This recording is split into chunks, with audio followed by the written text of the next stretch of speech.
Yeah, I'm introducing Kristine Tompkins. Kristine and Doug Tompkins are two iconic people who I have long been in awe of. During our overlapping years in the fashion business, we sometimes crossed paths, but never long enough to have a conversation. And it's therefore a thrill to have a conversation with Kristine today. Kristine, you've given us an amazing gift today that we are going to share. Could you just speak to that a little bit? I'm assuming it's the release of the Jaguars. Yes. So part of our work, besides just conserving land and sea, is bringing back species that have gone missing. And in our largest project, which is in northeastern Argentina, almost everybody was missing over the last 30 to 100 years. And so we decided to bring back the top predator, gone since the 1930s, the jaguars, the southernmost habitat for jaguars in the world. And after 10 years of work, we released 3 jaguars now in the wild, a mother and 2 cubs, 3-month-old cubs. And we have several families who will be released into the wild over the next ensuing months. So for us, this has been a monumental moment for us, the team on the ground, what it's taken to bring back a top predator, and for the communities around this 2 million acre conservation area, the provincial government, the national government, working with people in Brazil, Paraguay, Bolivia. So it's we've been having jaguar raves off and on for the last week, because it's the first of its kind, and it proves a lot about jaguars in general, but it really reinforces that nothing is impossible, and that we can't just look at conserving lands and sea without making sure that whoever is supposed to be there is there. So I think it's probably strategically the most difficult thing we do, but it is unbelievably gratifying when it happens. Oh, yes. So this is our 12th species, which we brought back from local extinction. Yeah, I've been watching this piece of film, I don't know, 4, 5, 6, 7 times, and I cry every time. And I'm sure I'm going to be coming back with tears in my eyes. You know, it's a moving moment. I think the most emotional side of it is imagining all of the Correntinos. It's in the province of Corrientes. They're the ones who really pushed us to bring it back. And this is completely backwards from the reaction almost every project gets if you're trying to bring back carnivores. And so that, to me, is the most extraordinary thing about all of this. Yeah. Okay, I'm going to show it so that everybody knows what we're talking about.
It's capturing the moment of hope, right?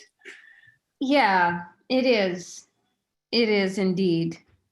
And yeah, and for me also that we've made a mess of things, but there are people like you and others who are good enough to make it better, and that we all can get behind that, and that is very meaningful too, I felt. Yeah, I think there are a lot of people out there working on these kinds of things. It's just that there aren't enough of them. Well, that's why we're doing this, to recruit more. Yeah, exactly. Yeah, yeah. So you've done a lot of work through the conservation, and you've been instrumental in creating 13 national parks and 2 marine parks in Argentina and Chile. Do you want to give us a sense of what places you work in and how you choose them? Well, where we've been working for the last almost 30 years, it's in the Southern Cone largely. So that's from Argentina and most of Chile all the way to Cape Horn. And we've worked in temperate rainforests. So when you think about that, think about British Columbia, New Zealand style forests. So it's cold. These are not tropical forests. A lot of work in the Patagonia grasslands, in the Patagonia steppe, which has been largely decimated by 100 years of sheep grazing. And as you saw in Iberá, up in northeastern Argentina, a lot of wetland work that is largely making sure that the poaching that was going on, industries dragging the water off illegally, and then very specifically bringing back species such as the jaguar, the giant anteater, giant otters, peccaries, tapirs, and so on. Macaws, we have our first baby macaws flying in the wild after 100 years of absence of this particular variety of species of macaws. And wherever we work, we ask ourselves the question, who's missing? Because as some very wise woman said once, that landscape without wildlife is just scenery. And once we began to work in areas where there were a lot of species missing, this changed our work utterly and set us off on a course that I don't think will ever be finished, but we're going a long way to bringing back extirpated species with great teams in both countries. And now looking at projects in the US. Right. I mean, a lot of people are talking obviously about rewilding, and this is clearly what you're doing and have been doing for a long time. It's become more of a buzzword now. But can you explain why rewilding is so important to the ecosystems? Why introducing a jaguar actually affects the entire ecosystem of a place? I think for a lot of people listening, if you think about the wolves who were reintroduced into Yellowstone, and some of you may know, you may not, but just the reintroduction of wolves into Yellowstone, which is almost 2 million acres, changed how every other species functions. The elk had to leave the forest, come out into the grasslands. The forest began to come back. There's this cycle. There's a kind of perfection that nature has over bazillions of years perfected. So as we take out top predators, as we mow down forests or grasslands or whatever it is, the extent to which we moderate natural systems, things begin to collapse. So now we're 200 years into the Industrial Revolution, and so many of the ecological systems have collapsed, regardless if it's in the sea or on land. And so you can't, we have almost 15 million acres. We have put into national parks over the last 28 years. But when you look at, it sounds like a lot of land, but in fact, it's a drop in the bucket considering what's taking place. Right. So just what I said earlier, the rewilding movement is most often bringing species back. Rewilding Britain, they work on red squirrels, there are all sorts of species that even in a long term, pretty much farmland or urban landscape, they are bringing back species who have gone missing. And throughout Europe, it's taking place, but it's ensuring or trying to help that long-term, generations out, that there is a healthy system upon which humans can survive and the non-human world. Right. So we can't just keep taking, and I know Laura Silverman said all of this so beautifully. I hate to go back in there and speak over her because she really was extraordinary. So if you listen to her, you understand the problems. Right.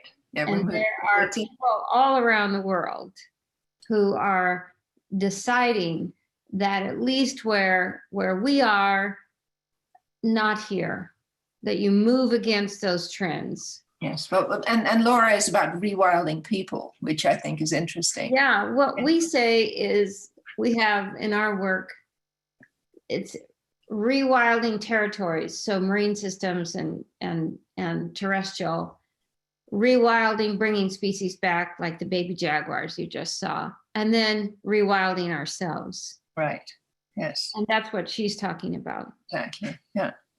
And I think that may be the hardest thing of all. Yeah. I do. Yeah. And David Attenborough says at the end of his last documentary that rewilding is the only thing that is going to save us. Do you agree with that? And do you see a path to that large enough and fast enough to actually make the impact it needs? First of all, I absolutely agree with him. I don't think there's a question about that. The question is, do we face these things voluntarily, or as we're experiencing right now, is it going to be just crisis that moves us to change our habits? Right. And as a hobby, I sort of study the collapse of civilizations. Because I keep thinking, why do we keep doing this over and over and over again? And one of the things that is pretty common, this is not my thinking, it's Jared Diamond, humans, it's very hard to change culture. So culture really trumps common sense. And we can see that now when you think about climate chaos, and we know what to do. There's no question about that. The question is, do we have the moral strength or the physical strength or just the emotional strength to actually change those things we know utterly? And so far, the question has been no. But when I look at the pandemic over the last year, one of the things that sort of most interesting to me is that we humans are capable of changing our lifestyles very quickly. It's the only time I've ever seen that happen. You know, there's some parts of US culture, they don't want to change, they won't change. But largely, there has been a global response to putting on a mask, staying home, and all the other things that have been asked of us. So when you look at the devastation of ecosystems, incredible failure to keep dignified human societies as one of our ground stroke ethos globally, and forget the natural world. It's been pillaged and plundered. So eventually we will feel the effects of all this more gravely. It will manifest itself probably more rapidly and in a deeper, potentially more damaging way, even than the COVID virus. And these are the things that are moving us toward changing our way of life. But we're out of sync. We should be doing these things voluntarily. We should be looking at what is Greta talking about? What is this movement of kids every Friday? They're out in the streets. Well, now they're on their screens. These are not one-off cultural events. This is a groundswell that's late in the making. Yeah. And I turned 70 this last year. So I think we have to work faster and harder in our own work. I feel this tremendous clock, internal clock. But we should all feel this internal clock, not only for our individual well-being, but I mean, it was wonderful that Laura quoted Wendell Berry, Joanna Macy, Mary Oliver. Those are three people who really understand the nature of nature and our role in it. Yeah. We are part of something in this planet, but we're not at the center. We're riding along with all life. Right. And it's not there for us. It wasn't there given to us to do Exactly. as we wish. Yeah. And it seems that most people are able to change or adapt because of others that lead by example. And I think that's very much what today has been about, to showing all those people that are leading by example. It's easier when you can see that something already exists, because most people don't have the level of imagination or the resources to make it happen without a path to follow, right? So the more paths there are to follow and to be inspired by, and if you can multiply that fast enough, then you can hopefully each affect enough change, either through consumption habits or lifestyle or. My husband always said, the environmental conservation social movements are very wide, and people can step up to the front lines of these movements every place we exist on the planet. These movements are not going to shrink. No. They're going to get bigger. And eventually there are these tipping points that will, I think, over time, tip, maybe forcing our hand, which I'm afraid is going to happen. But with this or without us, life on this planet is going to change. Yeah. There is no world on this planet where limitless growth is possible. And that's an enormous braking system that we actually have been hitting the limits of it, but not enough people are being impacted by it until the pandemic arrived a year ago. Yeah. It's people living in the margins that have been absolutely uprooted and put into terrible scarcity, but it hasn't hit the urban, the technological world yet. Right. We've sort of escaped it. So I don't know, I can get going on this stuff but you've by being in the places where you bought a lot of land, you've had to interact very closely, not only with the local governments, of course, but also with the local communities, and you have managed to get them become a part of. I mean, I love that piece in the film that we just showed where the boat is being towed through the water by the Moors, and that must be a family, right, that is coming through. No, those are Correntino families who've been living out of the wetlands or around the rim of this giant wetland area. But Corrientes, Argentina is very special, I have to say. We have definitely had our knockdown, dragouts, and dissension, especially when we first got started in Chile. We were considered the couple who cut the country in half, and all sorts of things were said about it. So yes, part of how we look at conservation is that if local communities can't find or are not handed benefits through the creation of national parks and all of this work, then in 100 years from now, you can kiss those parks goodbye. Right.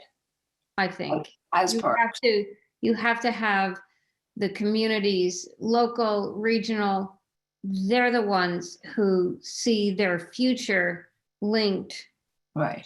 to these exquisite and very vibrant territories. Yeah. Do they directly benefit from the reinstating of the ecosystem the way it used to be? Do they eventually get to hunt in the way that maybe they used to be, and it becomes like a natural part of it, and it becomes the culling becomes a part of it? Or will it also always be a separate thing that tourists come to, and then you create a tourist industry around the park like you get with Yellowstone? Huh? Is there a way to have it more natural rather than these two divisions be?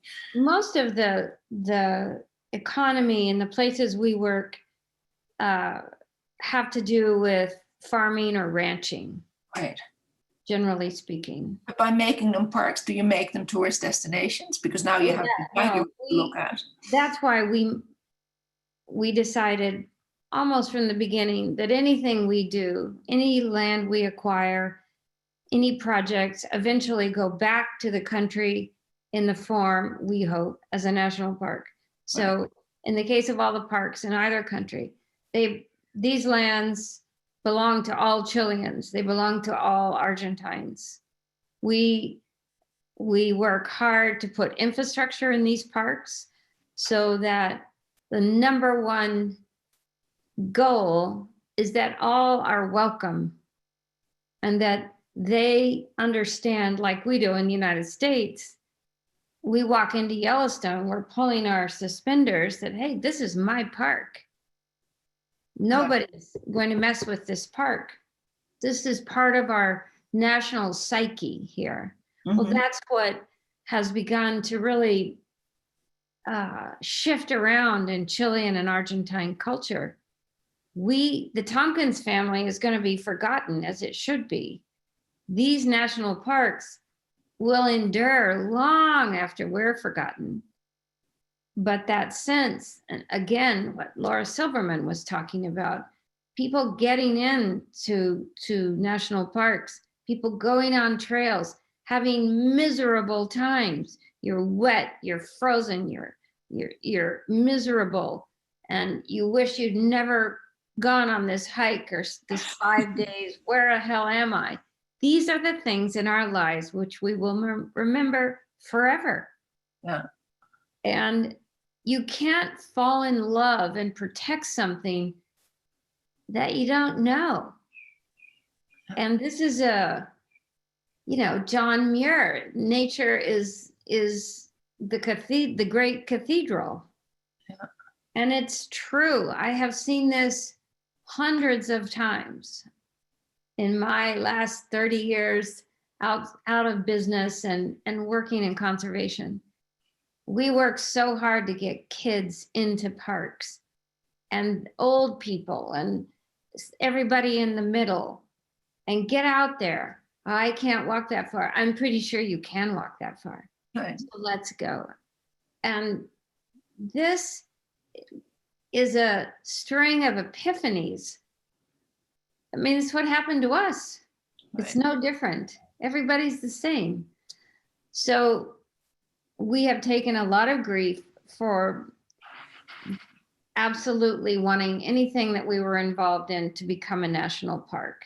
And I always say this, the creation of national parks is a very democratic move.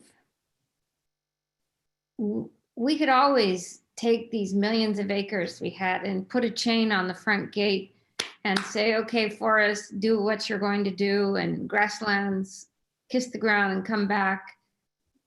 But that's only 15% of the value, I think, of doing these projects. If I buy a Picasso and I hang it in my living room, our friends and our family can ooh and ah, and that's it. But if you take that same Picasso and you donate it to the Met, anywhere, millions of people Right. of all ages from everywhere come, and they like it, they don't like it. This guy was a madman. No, I think he was a genius. And that's what national parks do. All are welcome. And that to us is fundamental, because we can't protect the things we don't know to be true and the things we never got to fall in love with. Right. Yeah, and when outsiders like yourself come in with a lot of money and buy something that already feels like it doesn't belong, but belongs to, even though if they're abusing, you creating a separation that can become, it's like a segregation. It's like almost like, yeah.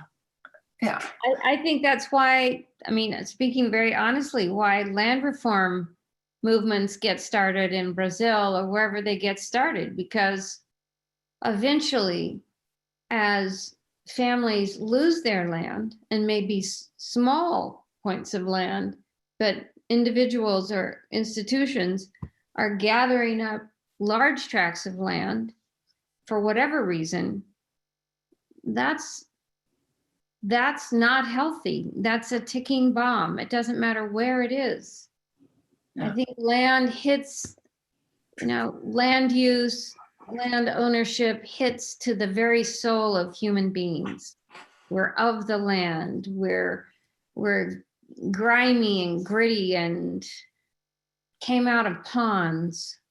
And we humans at not such a deep level really understand the importance of land. Right. And so my experience is that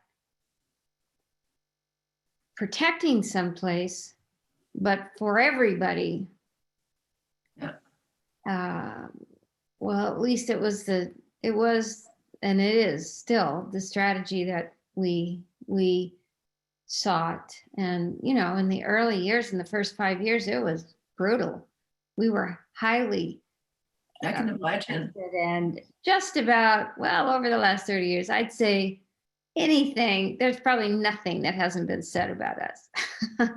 But in the end, you were right. Yeah. Well, I don't know, we were always right, but no, you did it right. Put it that way. You did eventually, it right. Yeah. I mean, you must have learned along the way too on how to deal with these situations and not to be seen as kind of imperialists that come in and And I really believe that had we not been so focused on national parks, right, and donating it all to the national governments, I can imagine it would have been mayhem, and we probably would have been tossed out at some point. I don't know. So what is next? I mean, what is the next species you're reintroducing, or what is like a big step for? Well, we have a long way to go on the Jaguar. I mean, they are roaming free now, but more going in though, right? Oh yeah, many more. Yeah. Sure. There are some big land and sea projects that are in the works now. And as we move on these kinds of projects, and I say we, I want to explain that. That's an unbelievably experienced and terrific team in Chile, and Rewilding Argentina in Argentina, all people we've worked with since the beginning, nearly. Every place, as I said a little while ago, every place we work, we're doing a diagnosis of who's there, who's not there altogether, or whose numbers are so fragile that likely they won't make it. Right. And from the beginning, we're working with neighboring communities. Most of the people who are working in the field in these projects are coming from local communities. So they have a very personal motivation to see this stuff happen. And that's really important. Well, I think we've come to the end of our time, allotted time, but this has been amazing. And I just want to say to all the participants that you have a wonderful website with an enormous amount of information on it and videos, and it's truly spectacular and stimulating. And I think we can also donate to help you purchase land, because all this stuff needs to get funded as well.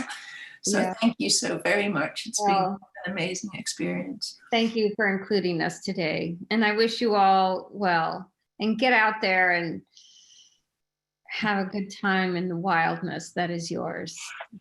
Thank you.